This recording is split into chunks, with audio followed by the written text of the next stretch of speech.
Bienvenue les amis dans cette nouvelle vidéo. Et bien dans cette vidéo, on va continuer avec la suite de notre exercice sur la gestion d'un zoo en Python. Ok. Donc dans cette seconde partie, dans cette seconde vidéo, on va s'attaquer aux tuples. Qu'est-ce qu'on a dit par rapport aux tuples?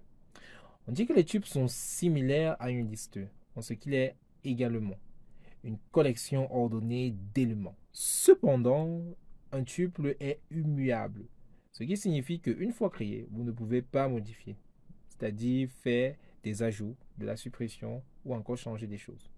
Changer des choses, des éléments en fait qui composent ce tuple.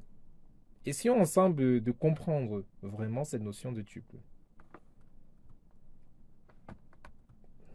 Pour ce faire, on va se rendre sur le site où il y a l'exercice, le site pandacodin.com.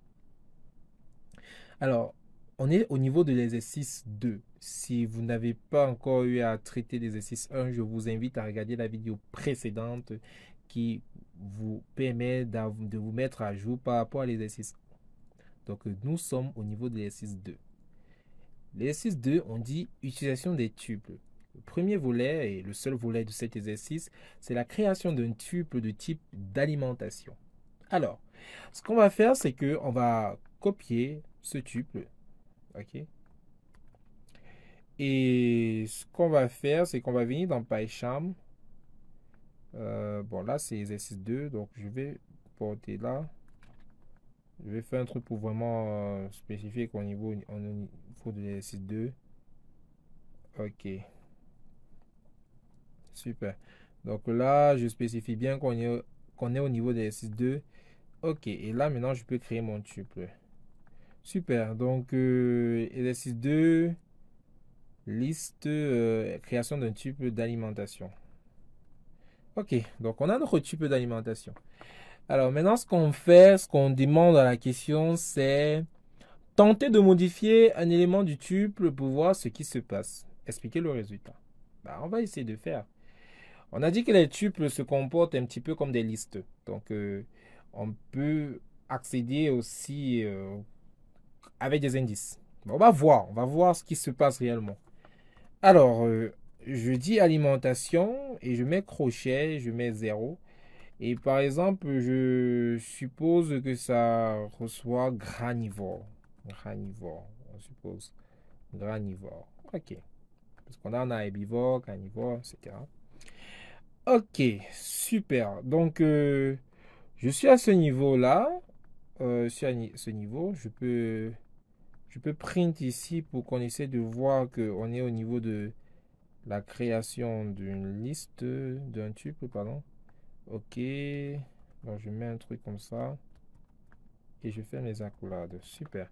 Ok, je print. Ok. Bah, on m'a retourné une jolie erreur. Mais on a bien précisé la ligne de l'erreur. La ligne 45. Type error. Tuple object does not support item assignment. Donc, ça ne supporte pas ce qu'on vient de faire. On ne peut pas affecter une valeur au niveau du premier élément d'un tuple.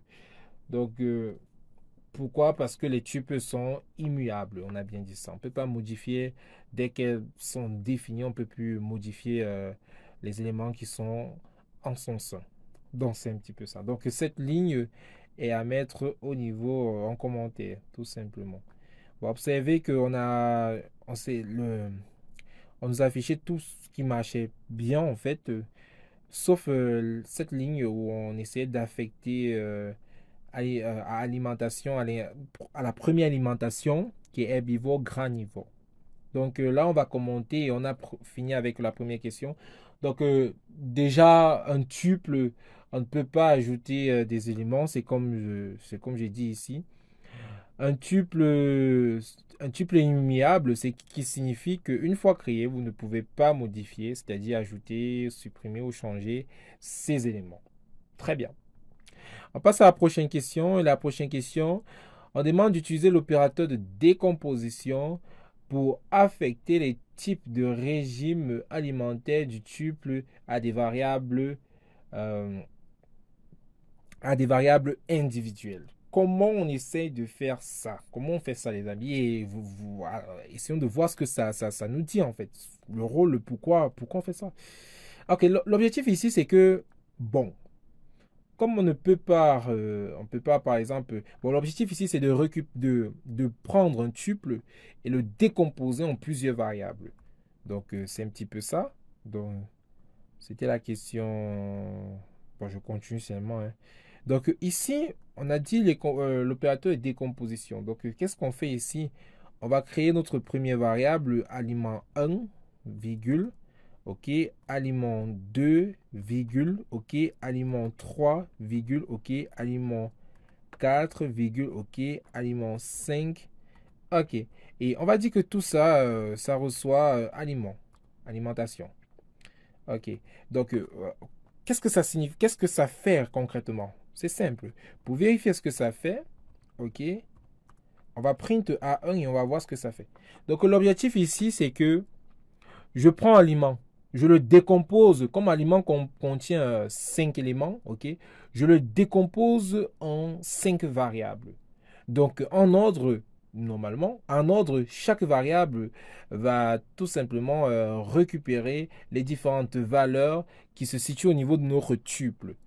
Ok, comment on va vérifier tout cela? Ok, vous voyez bien que là, ok, on a herbivore. Donc le print là, juste après création d'un type d'alimentation, on a herbivore. Donc on voit bien qu'on a eu cette décomposition. Bon, si je mets par exemple A4, normalement si je mets A4, ça doit mettre insectivore. Donc si je mets, voilà, vous avez insectivore. Donc voilà un peu le but de cette décomposition. Donc le but c'est de prendre le tuple et le décomposer en plusieurs variables. Ok, prochaine question. Ok, vérifier si un type d'alimentation spécifique herbivore est dans le tuple. Donc l'objectif ici, c'est de vérifier, comme on avait fait au niveau des listes, si un élément est présent dans un tuple. Ok, donc comment on le fait? Comment on le fait? On va essayer de faire ensemble. Déjà, on va faire ceci. Je vous montre une façon de le faire. Ok, on a dit de préciser, on a vérifier un type. Bon, on a dit herbivore. Donc, on va vérifier un type bien précis. Ok, ici, on va pas utiliser la notation f-string. On va utiliser une notation simple. Ok. Donc, la notation simple suggère que on va mettre la chaîne de caractères à côté et la valeur de la variable. La variable de l'autre côté. Bon, la chaîne de caractères de côté et la variable de l'autre côté. Ici, on va dire que herbivore. Bon, forcément, herbivore est dans le tuple. Donc, herbivore est dans le tuple. Ok. Maintenant, on va essayer de voir si herbivore est dans le tuple. Alors, comment on essaie de voir ça? Alors, je cherche quoi? Je cherche la chaîne de caractères herbivore. Ok. Je cherche ça où? Ou dans quoi? Je cherche ça dans alimentation. Donc, int alimentation. Je cherche ça dans alimentation. Donc, voilà un peu la syntaxe. Est-ce que la chaîne de caractères herbivore est dans alimentation? Donc, c'est un petit peu ce qu'on demande ici, en fait. Alors, on va cliquer sur exécuter et on va voir que ça nous retourne tout simplement une valeur booléenne et true. Supposons que je mettais herbivore avec R. Forcément, on n'a pas herbivore avec R à la fin. Donc, on va me retourner false. Donc ici, là, c'est une évaluation qu'on fait. On essaie de voir si dans le tuple, on a la chaîne de caractères. Alors, certains vont se dire que, ok, supposons que on prend frugivore. Je fais un CTRL-C et je mets plutôt frugivore. On va vraiment faire un parcours. Et là, vous voyez qu'il y a trop. C'est vrai que là, j'ai pas mis frugivore est dans le tuple. Donc ici, on parcourt. Donc ici, dès qu'on trouve il y a ce qu'on veut, en fait, dès qu'on trouve il y a ce qu'on veut, on retourne une valeur booléenne. C'est une simple recherche, en fait. C'est une simple recherche, tout simplement. Ok, ok. Donc, on va revenir. Bon, là, ça fait pas CTRL. Ok, je vais... Oups là. CTRL V. Ok. Herbivore. Ici, c'était herbivore. Ok, super. Donc, je clique. Tout marche. Bon, on va passer à la prochaine question. La prochaine question, c'est l'exercice 3. On va parler des ranges. Donc, on va directement faire l'exercice 3. Donc, on parle des ranges. Ok. Exercice 3. Utilisation des ranges. Super. Première question. Numérotation des animaux. Utilisez la fonction range pour générer une liste des animaux de 1 à 10. Ok, une liste des animaux de 1 à 10 et en utilisant la fonction range. Qu'est-ce qu'il faut savoir sur la fonction range? La fonction range fonctionne un petit peu comme les ranges. La fonction range, tu as l'indice de début et tu as l'indice de fin, tu as l'indice de fin, ok? Maintenant, l'indice de fin, voilà ce que tu vas préciser en fait. L'indice de fin, l'indice là, tu ne vas jamais atteindre cet indice là en fait. Donc, dis-toi que si tu veux utiliser range, donc dans un tableau, par exemple, dans une liste, pardon, là, c'est pas ça. Ok, pin. Ok, je fais ça rapidement, pin. Ok, donc dans une liste, si je fais range, entre parenthèses, 1, 5, ça veut dire que, bon, ça dépend ce que je vais faire après, mais ça veut dire que mon intervalle, c'est de 1 à 4. C'est ça qu'il faut comprendre en fait dans le range. Maintenant, liste permet de faire quoi? Liste permet de créer une liste. Voilà, une liste d'éléments à partir de quoi? À partir du range, à partir de l'intervalle que tu as donné à cette liste. Alors, on essaie de faire tout ça, on essaie de voir. Donc, on va utiliser la fonction range pour générer une liste des numéros de 1 à 10.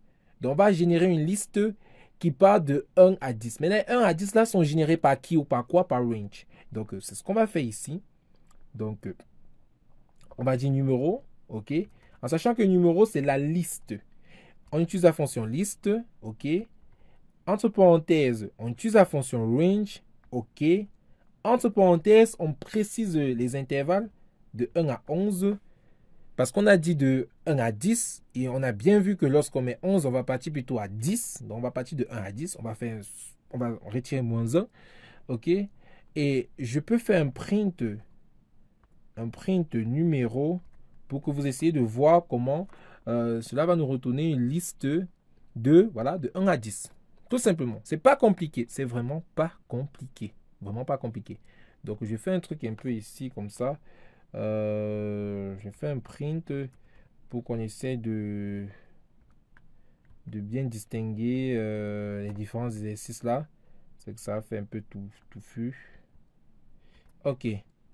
Donc, je recompile, je réexécute tout ça. Exercice 3, utilisation des ranges. Ok, de 1 à 10, comme j'expliquais tantôt. Ok, maintenant, on passe à la prochaine question. On dit maintenant associer chaque animal à son numéro correspondant en utilisant la fonction zip et afficher les paires numéro animal.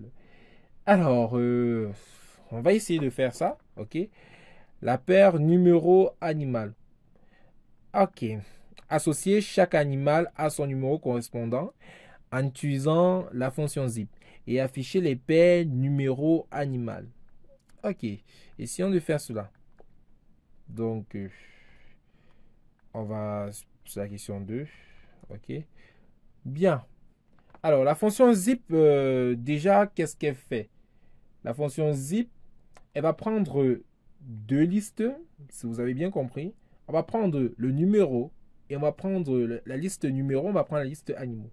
Et on va créer une nouvelle liste.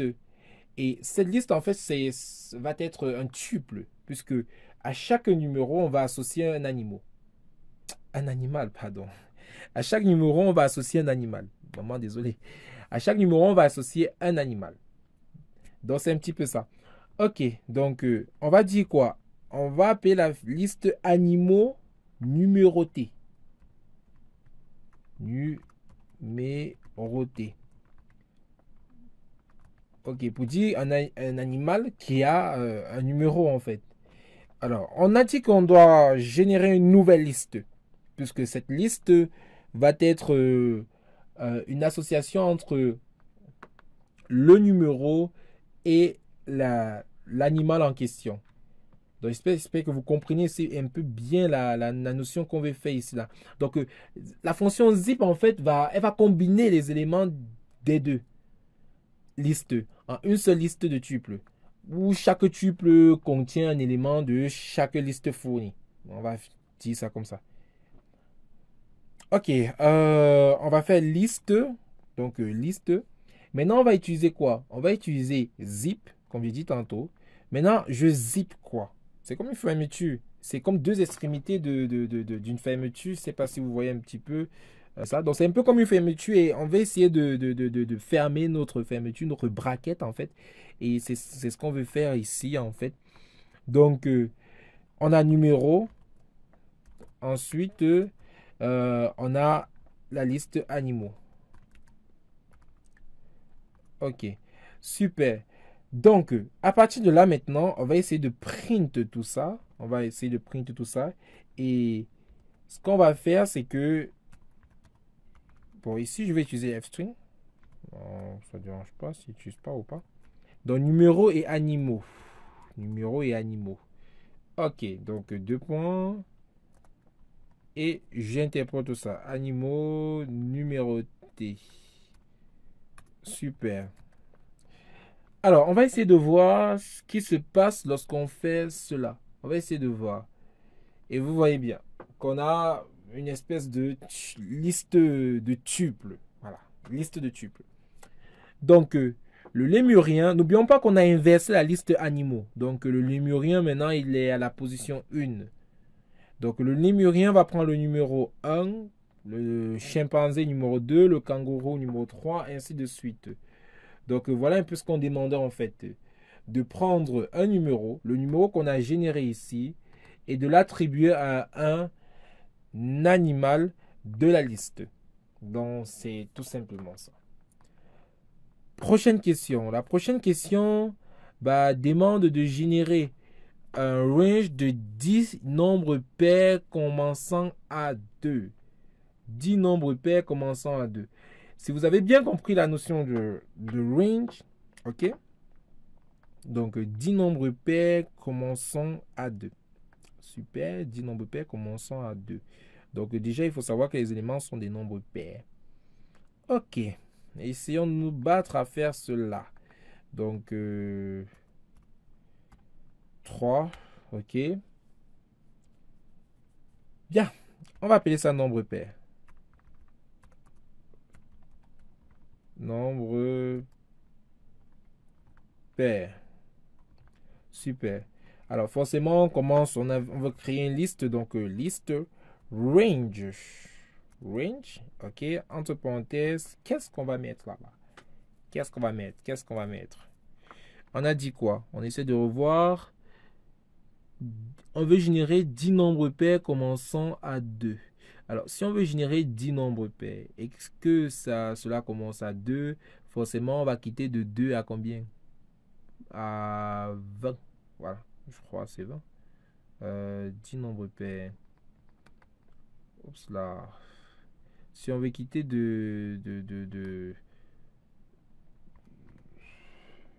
Oups. Ok, paint. Alors, essayons d'expliquer un peu cela avec un schéma. On veut 10 nombres pairs. 10 nombres pairs. Et les nombres pairs là doivent quitter de 2, ok, à... On ne sait pas. Mais on veut 10 nombres pairs. Ok. 2, on a 3. On a 4, on a 5, on a 6, on a 7, on a 8, on a 9 et on a 10. Alors, 1, 2, 3, 4, 5, 6, 7, 8, 9. Vous voyez que déjà, on atteint pas le compte. Déjà, on a exclu 0, on a exclu 1. Et aussi, il faut comprendre que je vais ça comment? Il faut comprendre que on veut les nombres pairs. Un nombre pair est un nombre le, dont le reste de la division euclidienne par 2 va donner 0. Bah, 4 est pair. 4 est pair parce que le modulo 2 va être égal à 0. Tout simplement. Alors, si on observe ça, on a 2 qui est pair. On a 4 qui est pair. On a 6 qui est pair. On a 8 qui est pair. Alors, est-ce que 10 est pair? Si je continue, j'ai 11, j'ai 12, j'ai 13, j'ai 14, j'ai 15, j'ai 16, j'ai 17, j'ai 18, 19, ok, 20. Alors, on regarde. Ouais, il y a 10 qui est pair. Ok.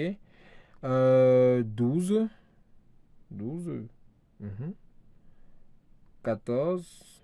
16. 18. 20.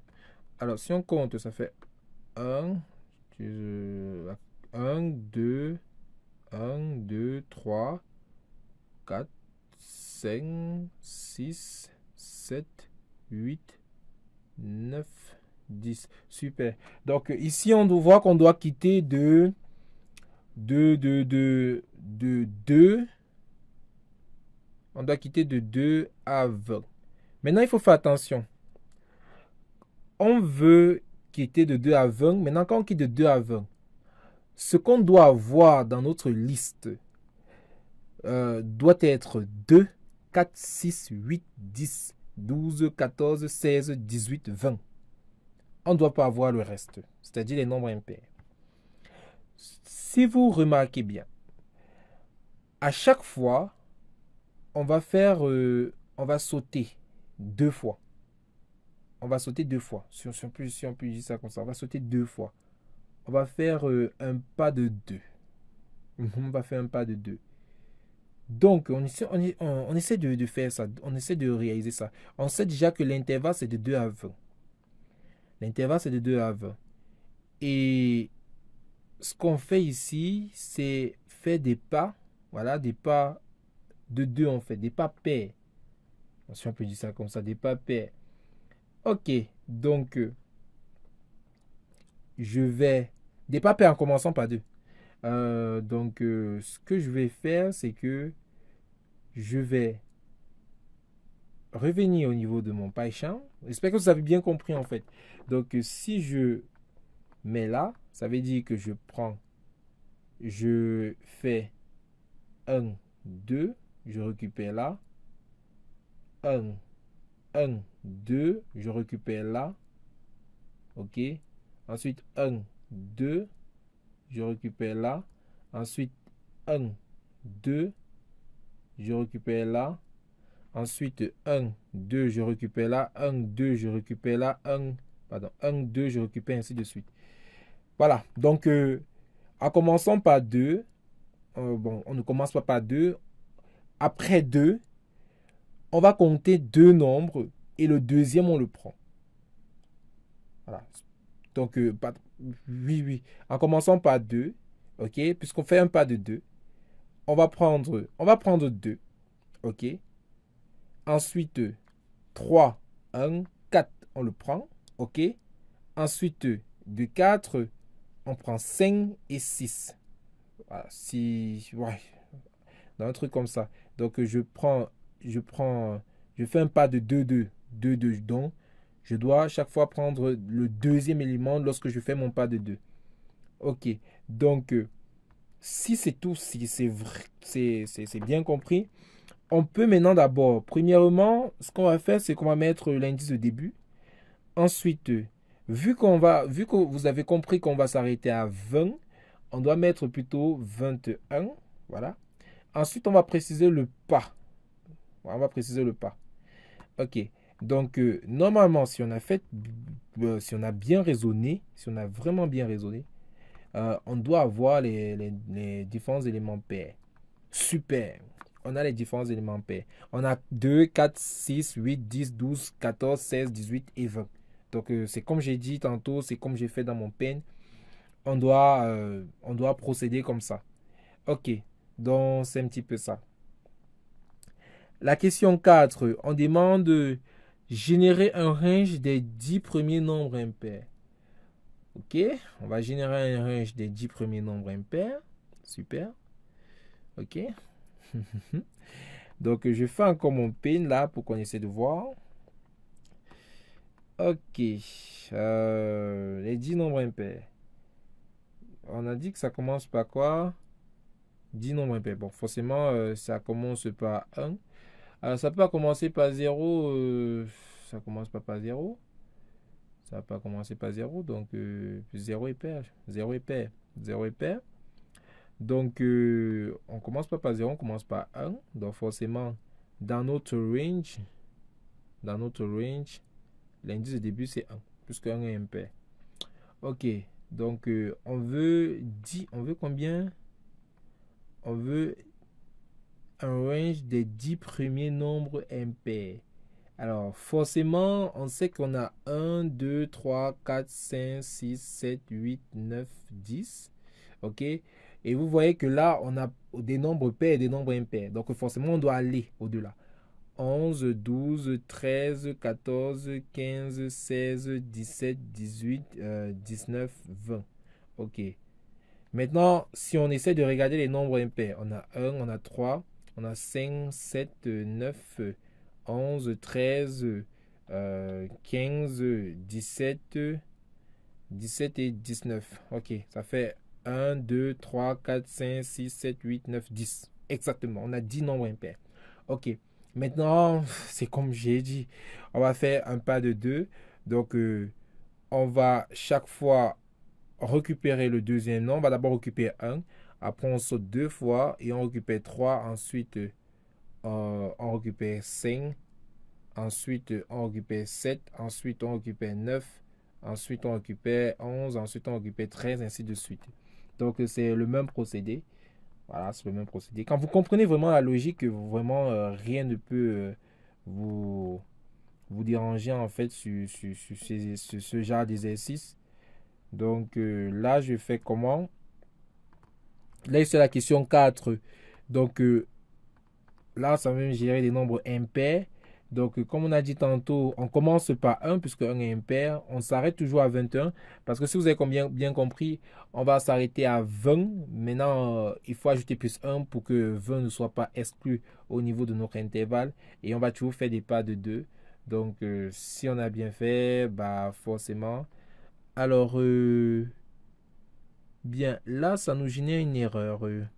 Ah non, non, on va pas tenir compte de 20. Parce que on va pas tenir compte de 20. Pourquoi? Parce que si on tient compte de 20, ça veut dire que dans notre intervalle, on va s'arrêter à 20. Or, on n'a même pas besoin parce que 20 est impair. 20 est pair. Donc, mieux on s'arrête à 19 net, un nombre qui est impair. Un nombre qui est, lui, impair. Ok, ça donne la même chose parce que j'ai pas changé aussi au niveau du nom. Donc, hop là. Super, là maintenant on a un bon truc. Bon, j'espère que vous comprenez un peu. Donc, je me suis arrêté ici à 20 parce que je vais exclure directement 20. Parce que 20 est pair. Je l'exclus directement pour conserver 19 qui est impair. Donc, c'est un peu ça. Bon, les amis, c'était tout pour cette vidéo. C'est vrai qu'elle a été très longue, mais les explications vraiment sont très importantes. Et dans la suite, on va essayer de résoudre, de faire l'exercice 4 et l'exercice 5. Et pour terminer avec l'exercice 6. À très bientôt les amis.